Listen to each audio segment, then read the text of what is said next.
Hello दोस्तों, कैसे हैं आप लोग। उम्मीद करता हूं आप लोग बहुत ही अच्छे से होंगे। दोस्तों, हमारे यूट्यूब चैनल सही ज्ञान टू क्रैक एग्जाम में आपका स्वागत है। दोस्तों, हम यहाँ उत्तर प्रदेश लोक सेवा आयोग यानी यूपीपीएससी 2021 के कैलेंडर के विषय में जानकारी प्राप्त करेंगे और आगे हम जानेंगे कि आगे की तैयारी कैसे की जाए, क्या रणनीति होनी चाहिए और सभी 16 परीक्षाएं जो कैलेंडर में दी गई हैं उनके विषय में भी हम संक्षेप में जानकारी प्राप्त करेंगे। और दोस्तों, किसी भी परीक्षा की तैयारी करने से पहले उस परीक्षा से संबंधित कुछ बेसिक जानकारी जरूर आपको प्राप्त पता होनी चाहिए। जैसे हम यहाँ स्टेट की सबसे बड़ी जो परीक्षा होती है पीसीएस की, उसके विषय में हम ब्रीफ में संक्षेप में जानेंगे। तो इसमें हम जानेंगे ये कि पीसीएस क्या होता है, पीसीएस और पीएससी में अंतर क्या होता है, पीसीएस के मुख्य पद कौन से होते हैं, पीसीएस कैसे बना जाए और परीक्षा का पाठ्यक्रम व स्वरूप क्या होना चाहिए, यानी कि सिलेबस क्या होना चाहिए और उसका जो है तैयार नेचर क्या होना चाहिए, परीक्षा का पैटर्न क्या होता है, इसके विषय में हम जानकारी लेंगे। दोस्तों, इसमें हम ये भी जानेंगे कि प्रारंभिक परीक्षा में कितने प्रश्न आते हैं और कितना समय मिलता है और किस विषय से कितने प्रश्न आते हैं, क्या कट ऑफ जाता है, इन सब चीज़ों के बारे में हम जानकारी प्राप्त करेंगे। दोस्तों, यहाँ पे स्ट्रेटजी जो तैयारी की रणनीति होनी चाहिए जो टॉपर्स द्वारा सुझाया गया है, और रणनीति के विषय में भी जानेंगे कि क्या हमें रणनीति अपनाने हैं ताकि परीक्षाएं जो भी हैं हमें देनी है उनमें हम 100% सफलता पा सकें।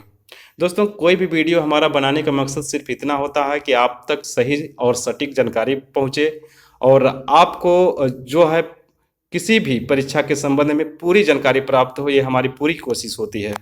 दोस्तों, यहाँ पे जो है हम जो है ये वीडियो जो है या कोई भी वीडियो आप चाहे यूपीपीएससी की तैयारी कर रहे हों, चाहे अन्य स्टेट पीसीएस की तैयारी कर रहे हों, चाहे यूपीएससी की भी तैयारी कर रहे हों या कोई एग्ज़ाम की तैयारी कर रहे हों, ये वीडियो आप सभी के लिए बहुत ही महत्वपूर्ण होने वाला है। तो दोस्तों, इस वीडियो में अंत तक बने रहिए ताकि आपको पूरी जानकारी, सही और सटीक जानकारी आपको मिल सके। दोस्तों, ये कटिंग है जो कि हमने ले रखा है, उतना समझ में नहीं आएगा और तो हम आगे आपको इसको विषय में ब्रीफ में बता देते हैं कि ये 16 पद कौन कौन से हैं और किस तिथि को कौन सी परीक्षा होगी। ठीक है, सबसे बड़ी परीक्षा जो होगी दोस्तों पीसीएस प्री और पीसीएस मेंस की परीक्षा होगी जो 13 जून को प्री की और 3 अक्टूबर को मेंस की परीक्षा होगी दोस्तों। तो यानी आपको दोनों के बीच में 4 महीने का समय मिलेगा। ठीक है दोस्तों, अब आगे बढ़ते हैं। हम ये जानते हैं कि लोक सेवा आयोग परीक्षा का कैलेंडर, उसमें परीक्षा का नाम और परीक्षा की तिथि, मतलब 16 जो भी पद दिए गए हैं उसके विषय में संक्षेप में जानकारी प्राप्त कर लेते हैं। ठीक है, यहाँ पे पीसीएस 2020 की मुख्य परीक्षा जो है 21 जनवरी को से चलेगी और 25 जनवरी को ख़त्म होगी। यानी ये परीक्षा जो होगी आपको 4 दिन होगी। इसमें एक दिन छुट्टी होगा शायद, इसलिए ये परीक्षा 4 दिन होगी आपकी। उसमें एक दिन में 2 पेपर होते हैं, सुबह के टाइम में एक पेपर और एक पेपर शाम के टाइम में होता है। ठीक है दोस्तों, अब आगे बढ़ते हैं। हम पता करते हैं सहायक वन संरक्षक और क्षेत्रीय वन अधिकारी के परीक्षा तिथि के बारे में। तो ये 13 फरवरी को होगी परीक्षा दोस्तों। ठीक है, इसके बाद हम आगे आते हैं विधिक्षण अधिकारी, जो मेडिकल ऑफिसर जैसा कोई पोस्ट होता है, इसकी परीक्षा 21 मार्च को होगी। प्रवक्ता राजकीय degree college, spokes person state degree college की परीक्षा जो होगी 17 अप्रैल को होगी और प्रधानाचार्य प्रिंसिपल क्लास 2 की परीक्षा 23 मई को होगी। सम्मिलित राज्य कृषि सेवा प्रारंभिक परीक्षा जो होगी आपकी 30 मई को होगी। पीसीएस 2021 प्रारंभिक तथा सहायक वन संरक्षक क्षेत्रीय वन अधिकारी, जिसे एसीएफ और आरएफओ कहते हैं, इसकी प्रारंभिक परीक्षा 13 जून को होगी। दोस्तों, इसमें आप कंफ्यूज मत होइएगा कि इसमें पीसीएस की अलग से परीक्षा होगी और सहायक वन संरक्षक क्षेत्रीय वन अधिकारी की परीक्षा अलग से होगी। नहीं दोस्तों, ये दोनों एक साथ होगी, एक ही सिलेबस होगा और एक ही टाइम में परीक्षा होगी। ठीक है, अब आगे बढ़ते हैं। इसमें जो है प्रवक्ता पुरुष महिला राजकीय inter college, spokes person male female state inter college की प्रारंभिक परीक्षा जो होगी दोस्तों ये 20 जून को होगी। संभागीय निरीक्षक परीक्षा जो होगी ये आपकी होगी जिसे इंग्लिश में रीजनल इंस्पेक्टर टेक्निकल कहते हैं, इसकी परीक्षा 10 जुलाई को होगी। यूनानी चिकित्सा अधिकारी की परीक्षा जो होगी 25 जुलाई को होगी।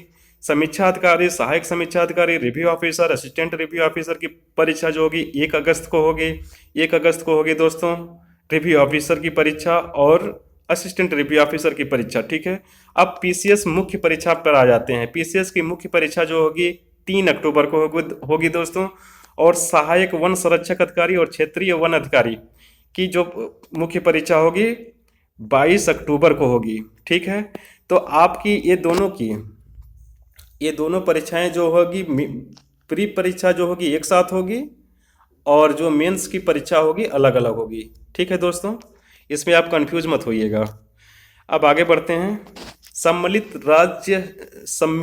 राज्य कृषि सेवा स्टेट एग्रीकल्चर मेंस की मुख्य परीक्षा जो होगी 13 नवंबर को होगी। प्रवक्ता राजकीय inter college spokes person state inter college की परीक्षा जो होगी 4 नवंबर को होगी दोस्तों। यहाँ पे समीक्षा अधिकारी, सहायक समीक्षा अधिकारी की जो मुख्य परीक्षा होगी ये आपकी होगी 18 दिसंबर को।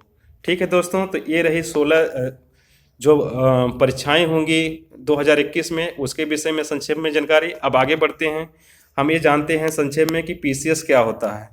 पीसीएस यानी दोस्तों कोई भी परीक्षा देने से पहले उसकी बेसिक जानकारी प्राप्त होनी चाहिए, आपको प्राप्त करनी चाहिए आपको। इसमें हम एग्जाम्पल के रूप में पीसीएस जो कि स्टेट का सबसे बड़ी परीक्षा होती है, इसके बारे में हम थोड़ा सा आपको बेसिक जानकारी दे देते हैं। तो पीसीएस क्या है? पीसीएस का पूरा नाम जो होता है प्रोविंशियल सिविल सर्विसेज होता है, जिसे हिंदी में प्रांतीय सिविल सेवा कहते हैं। और इस परीक्षा का आयोजन कौन करता है दोस्तों? तो ये राज्य सरकार द्वारा किया जाता है। इसमें जो होता है नियुक्ति कौन देता है आपको? तो नियुक्ति कौन करता है? तो ये राज्यपाल द्वारा किया जाता है। पीसीएस नियुक्त जो किया जाता है राज्यपाल द्वारा किया जाता है। और अब देख लेते हैं कि पीसीएस और पीएससी में अंतर क्या है। तो दोस्तों यहाँ पे पीसीएस को जैसा कि हमने बताया कि प्रांतीय नागरिक सेवाएं इसे हिंदी में कहते हैं, और पीएससी को जो कहते हैं लोक सेवा आयोग कहते हैं। यहाँ पीएससी को लोक सेवा आयोग कहते हैं। ठीक है, और इसमें जो है हम थोड़ा सा डिफरेंस को जान लेते हैं कि इसमें क्या है डिफरेंस। थोड़ा सा एग्जाम्पल जो नीचे हमने लिख रखे हैं इसके थ्रू हम बताने की आपको कोशिश करते हैं। जैसे इंडिया लेवल पर जो होता है, जो पूरे भारत के लिए होता है और पूरे भारत के राज्यों के लिए जो होता है वो यूपीएससी कंडक्ट कराता है। ठीक है, अब इसमें क्या होता है कि जो अधिकारी आपको का जो जिस अधिकारी का चयन होता है वो इंडिया में किसी भी स्टेट में सर्विस देता है। ठीक है, और केंद्र सरकार के लिए भी वो केंद्र सरकार के भी पोस्ट पर काम करता है। ठीक है, और यहाँ पे स्टेट की बात करें तो स्टेट किसी भी स्टेट में पीएससी होता है। पीएससी एक आयोग होता है जो कि परीक्षा को कंडक्ट कराता है। ठीक है, और इसमें क्या होता है अब यहाँ पे देख लेते हैं पोस्ट के विषय में। पीसीएस का पद होता है तो ये किसके द्वारा किस परीक्षा को के द्वारा होता है? तो पीएससी एक आयोग है वो परीक्षा लेता है पीसीएस के लिए। जबकि आईएएस के लिए कौन लेता है परीक्षा? तो यूपीएससी संघ लोक सेवा आयोग जिसे कहते हैं वो परीक्षा लेता है। तो अब जहाँ तक मुझे उम्मीद है कि आप लोगों को क्लियर हो गया होगा कि पीएससी और पीसीएस में अंतर क्या होता है। ठीक है, तो अब आगे बढ़ते हैं, हम जानकारी ले लेते हैं थोड़ा सा ये कि इसमें मुख्य पद कौन कौन से होते हैं पीसीएस के। तो इसमें होता है एसडीएम होता है, डीएसपी होता है, एआरटीओ होता है, बीडीओ होता है, जिला अल्पसंख्यक अधिकारी, जिला खाद्य विपणन अधिकारी, असिस्टेंट कमिश्नर और अन्य उच्च पद, अन्य विभाग के उच्च पद होते हैं। ठीक है, अब आगे बढ़ते हैं दोस्तों। यहाँ पे पीसीएस कैसे बने इसके विषय में थोड़ी सी जानकारी ले लेते हैं। यहाँ पे पीसीएस बनने के लिए आपको स्नातक की डिग्री होनी चाहिए किसी भी मान्यता प्राप्त विश्वविद्यालय से। आयु क्या होनी चाहिए? आपकी आयु 21 वर्ष से 40 वर्ष के मध्य होना चाहिए। और शारीरिक मापदंड क्या होना चाहिए? तो आपको कुछ विशेष जो पोस्ट होते हैं उसके लिए आपको शारीरिक मापदंड भी मांगा जाता है, यानी कि आपकी लंबाई कितनी है। कम से कम 165 से 167 सेंटीमीटर की लंबाई मांगी जाती है। जैसे पुलिस उपाधीक्षक और अधीक्षक कारागार आदि के लिए आप आपसे लंबाई मांगी जाती है कि आपकी लंबाई कितनी है। ठीक है। कुछ पद ऐसे भी होते हैं दोस्तों जिसके लिए आपको विशेष योग्यता की ज़रूरत होती है, जैसे सांख्यिकी अधिकारी, बेसिक शिक्षा अधिकारी, लेखाधिकारी इत्यादि। ठीक है। अब आगे बात कर लेते हैं पीसीएस परीक्षा का सिलेबस क्या है। पीसीएस परीक्षा का सिलेबस क्या होता है दोस्तों? तो यूपी पीएससी पीसीएस की परीक्षा 3 चरणों में कराती है। पहली परीक्षा क्या होती है? प्रारंभिक परीक्षा होती है। दूसरी परीक्षा क्या होती है? मुख्य परीक्षा होती है। तीसरी परीक्षा क्या होती है? साक्षात्कार। तीसरी परीक्षा नहीं होती है, साक्षात्कार होता है। ठीक है। तो इसके विषय में एक एक करके जानकारी ले लेते हैं दोस्तों। यहाँ पे जो है प्रारंभिक परीक्षा जो होती है इसमें 2 पेपर होते हैं, पेपर 1 होता है और पेपर 2 होता है। तो हम यहाँ पेपर 1 के विषय में जानकारी प्राप्त कर लेते हैं। तो पेपर 1 में क्या होता है दोस्तों? पेपर 1 की जो परीक्षा होती है 2 घंटे की होती है। ठीक है। और इस आपको कितने प्रश्न करने होते हैं? 150 प्रश्न करने होते हैं, यानी कि 150 प्रश्न को करने के लिए 120 मिनट का टाइम मिलता है। आपको 45 सेकंड में 45 सेकंड में जो है 45 सेकंड में एक प्रश्न को हल कर लेना होता है दोस्तों। जी हाँ, अगर 45 सेकंड में आप एक प्रश्न हल नहीं कर पाएंगे तो आपका प्रश्न छूट जाएगा। तो इसलिए एक प्रश्न को करने में आपको 45 सेकंड का समय देना है। 2 प्रश्न को 1.5 मिनट में पूरा कर लेना है। और आधे घंटे में आपको 40 प्रश्न से ऊपर कर लेना है दोस्तों। जी हाँ, तब जाके आप पूरी जो भी प्रश्न हैं उनको आप हल कर पाएंगे, उनका उत्तर दे पाएंगे दोस्तों। इसलिए हमने यहाँ पे 3 सेकंड घटा दिया है। 3 सेकंड इसलिए घटा दिया है 48 में से कि वो 3 सेकंड आपको OMR सीट को जो भरना होता है, गोला भरना होता है, उसमें भी टाइम देना होता है। ठीक है दोस्तों। अब आगे बढ़ते हैं, सिलेबस जान लेते हैं कि पेपर 1 का सिलेबस क्या होता है। पेपर 1 का सिलेबस के विषय में जानकारी प्राप्त कर लेते हैं दोस्तों।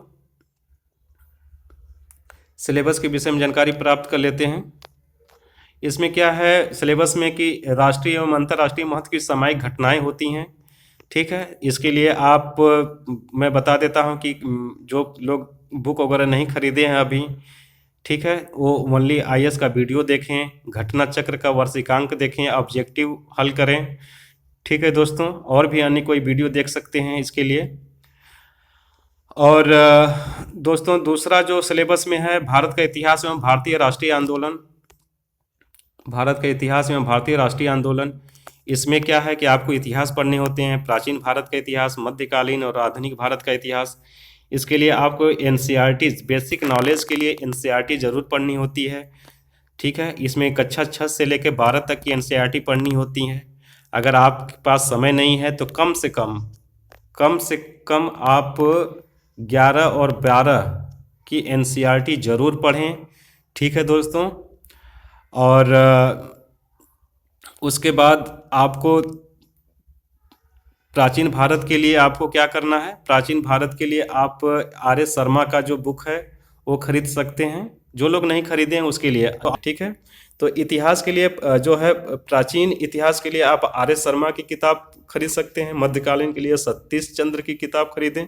और आधुनिक स्पेक्ट्रम के लिए, आधुनिक इतिहास के लिए आप स्पेक्ट्रम की किताब खरीदें। ठीक है दोस्तों। फिर कला और संस्कृति के लिए आप 11th क्लास के NCERT जरूर पढ़ें। ठीक है।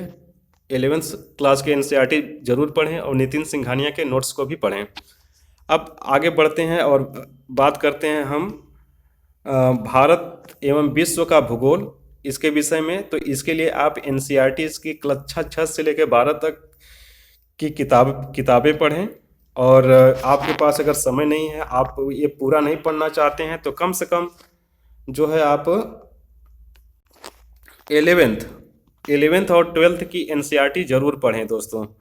और इसके अलावा आप जो भूगोल के लिए महेश कुमार वर्णवाल जो ये बुक है महेश कुमार वर्णवाल की, ये बुक आप परचेज कर सकते हैं। ठीक है दोस्तों, आगे बढ़ते हैं, हम बात करते हैं जो सिलेबस में दिया है, भारतीय राजनीति एवं शासन, संविधान, राजनीतिक व्यवस्था, पंचायती राज, लोक नीति, आधिकारिक मुद्दे।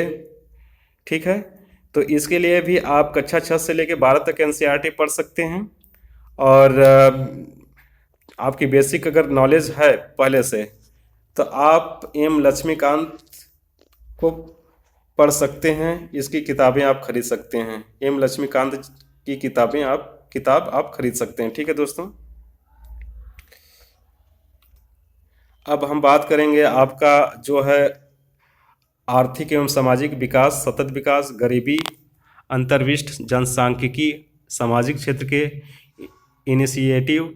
इसके लिए आप भारतीय अर्थव्यवस्था के लिए रमेश सिंह की किताबें खरीद सकते हैं। आर्थिक सर्वेक्षण के लिए किताब ले सकते हैं। उत्तर प्रदेश ईयर बुक की किताब आपको खरीदना चाहिए। ठीक है दोस्तों, अब बात करते हैं पर्यावरण एवं पारिस्थितिकी। ठीक है, पर्यावरण एवं पारिस्थितिकी, इसमें क्या है, आपको जैव विविधता, जलवायु परिवर्तन के विषय में आपको जानकारी लेनी होती है।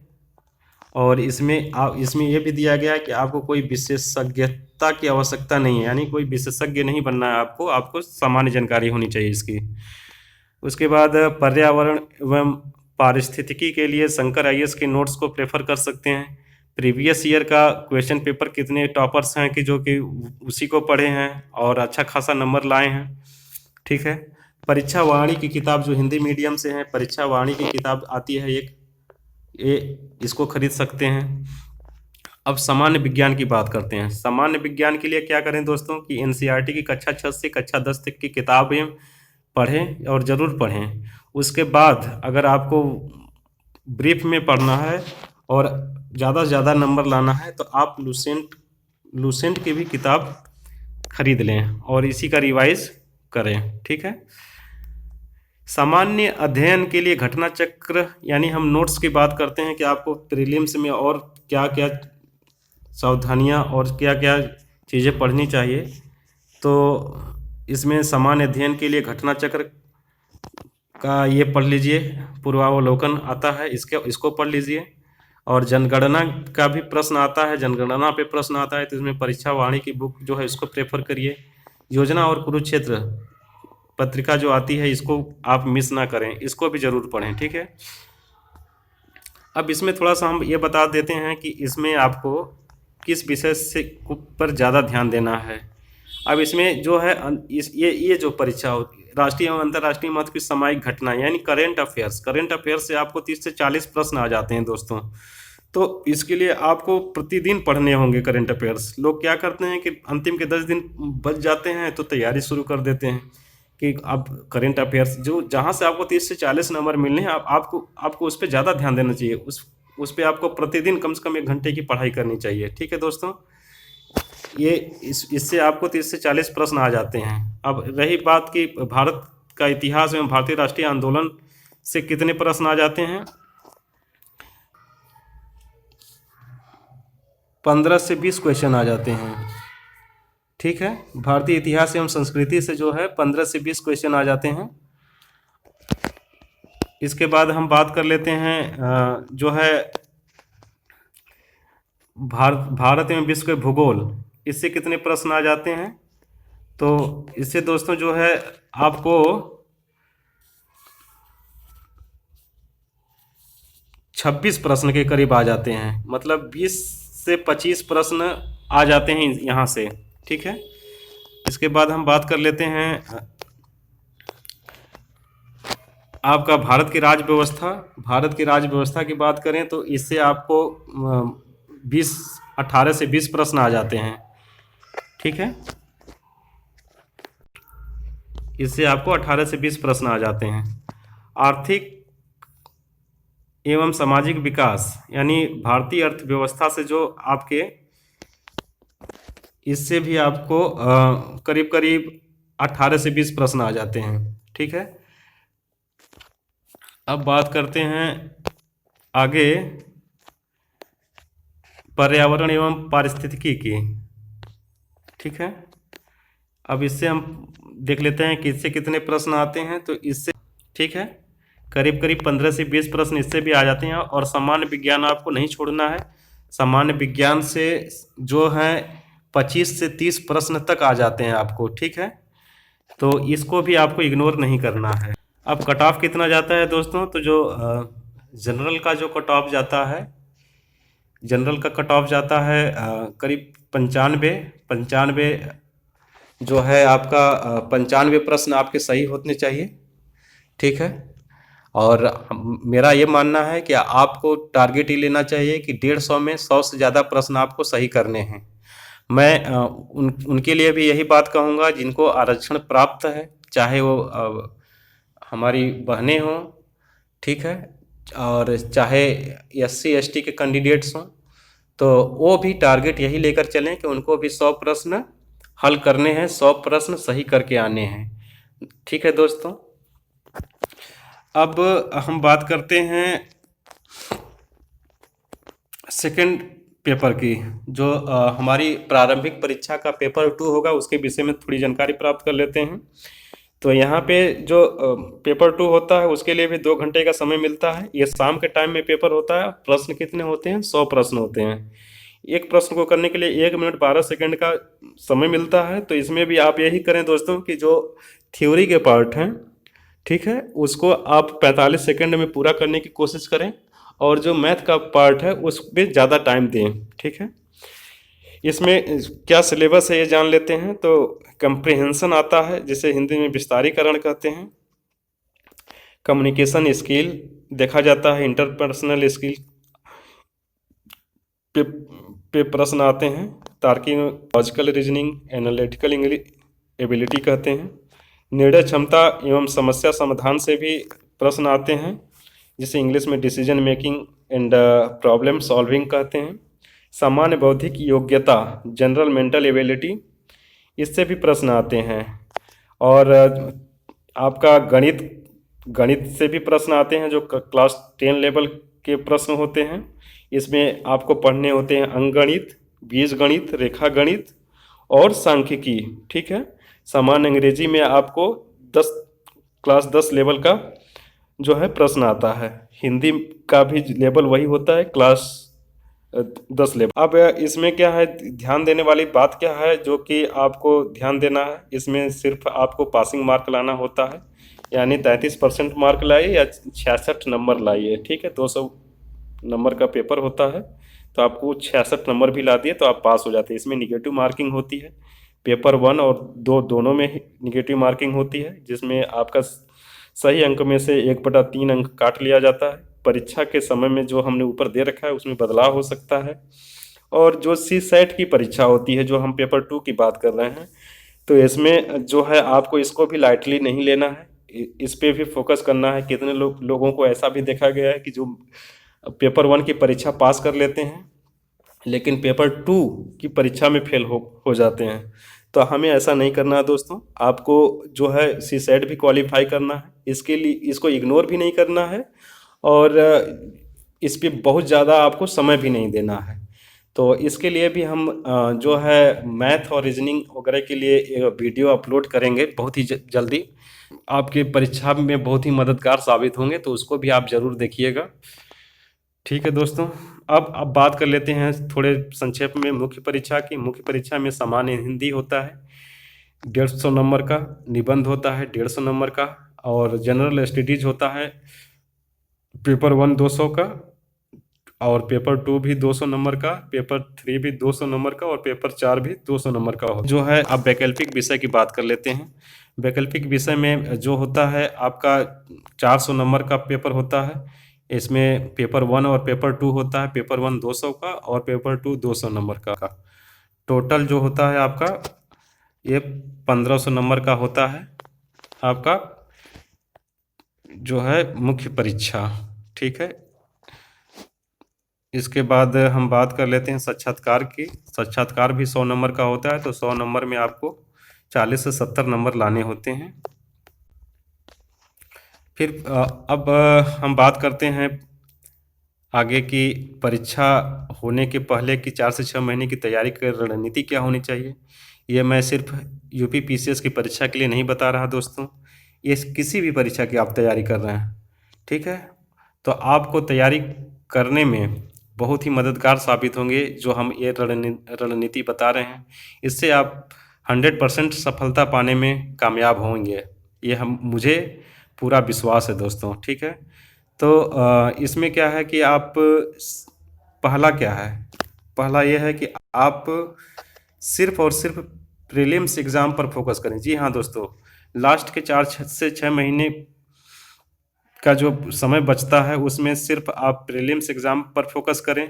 मेंस एग्ज़ाम के विषय में बिल्कुल भूल जाएं कि मेंस एग्ज़ाम भी आगे देना है, क्योंकि पहली सीढ़ी ही जब पास नहीं करेंगे तो आप मेंस एग्ज़ाम के लिए तैयारी कर के भी क्या करेंगे, वो भी व्यर्थ चला जाएगा। तो पहले ये इंश्योर हो जाएं कि हम मेंस की तैयारी देने के काबिल हो गए हैं, ठीक है।